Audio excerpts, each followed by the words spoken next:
Bismillahirrahmanirrahim. Assalamualaikum warahmatullahi wabarakatuh. Hari ini tausiah duhanya tentang kisah sahabat Nabi Muhammad yang terkenal sangat kaya adalah Abdurrahman bin Auf. Hartanya berlimpah, sudah begitu ia pun sangat dermawan. Pria yang lahir 10 tahun setelah tahun gajah itu bertambah kaya di negeri Yaman. Suatu saat warganya diserang wabah penyakit yang aneh.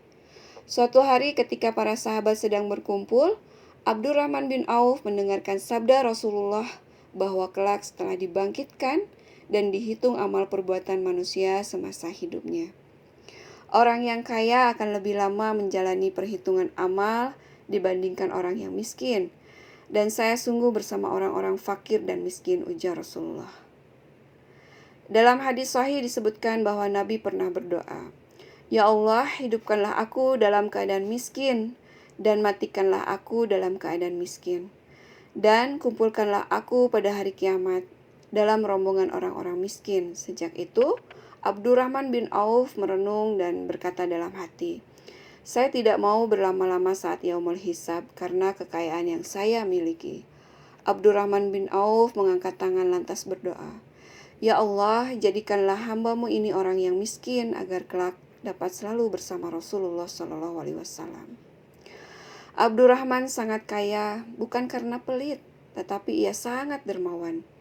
Pria yang sebelum memeluk agama Islam bernama asli Abdul Ka'bah atau Abdul Amr pernah mengeluarkan 200 uqiyah emas.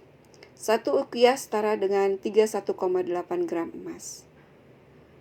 Demi memenuhi kebutuhan logistik selama perang Tabuk, saat Nabi Muhammad SAW menyeru kepada umat Islam untuk berinfak di jalan Allah, Abdurrahman pun tanpa pikir panjang langsung menyumbangkan separuh hartanya. Dia pun pernah memberikan santunan kepada veteran perang Badar, yang jumlahnya mencapai 100 orang, masing-masing mendapatkan santunan 400 dinar. Abdurrahman memang sangat pandai dalam berbisnis. Semua kekayaannya pun merupakan hasil perdagangan. Garis tangan Abdurrahman sangat cantik. Semua bisnis yang dikelolanya selalu menghasilkan uang. Walau demikian, Abdurrahman tidak hanya berdakwah lewat harta, ia juga berpartisipasi dalam beragam peperangan. Mulai perang Uhud hingga perang Badar. Begitu mendengar Rasulullah SAW bersabda bahwa orang kaya akan lebih lama menjalani perhitungan amal dibandingkan orang yang miskin, membuat Abdurrahman gundah. Dia bercita-cita ingin menjadi miskin, tetapi ia cemas karena harta kekayaannya.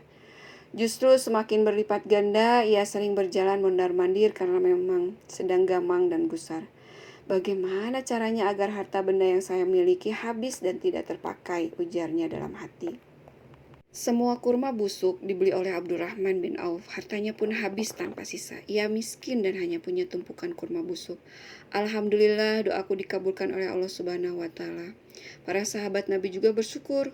Kurma yang dikhawatirkan tidak laku tiba-tiba laku keras, diborong semuanya oleh Abdurrahman bin Auf. Namun kemiskinan rupanya enggan hinggap ke nasib Abdurrahman bin Auf. Sehari kemudian, menurut dokter, wabah aneh tersebut akan cepat berakhir.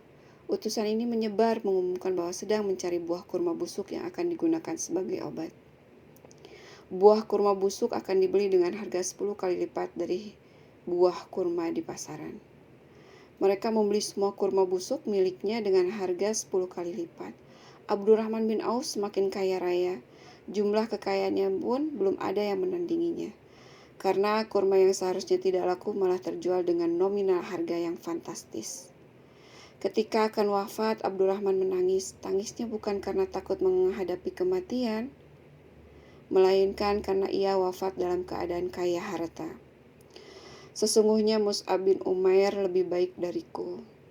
Ia meninggal di masa Rasulullah, dan ia tidak memiliki apapun, bahkan kain kafan pun sekalipun. Hamzah bin Abdul Muthalib juga lebih baik dariku.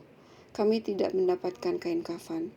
Sesungguhnya aku takut bila aku menjadi seorang yang dipercepat kebaikannya di kehidupan dunia. Aku takut ditahan para sahabat karena banyaknya hartaku," tutur Abdurrahman.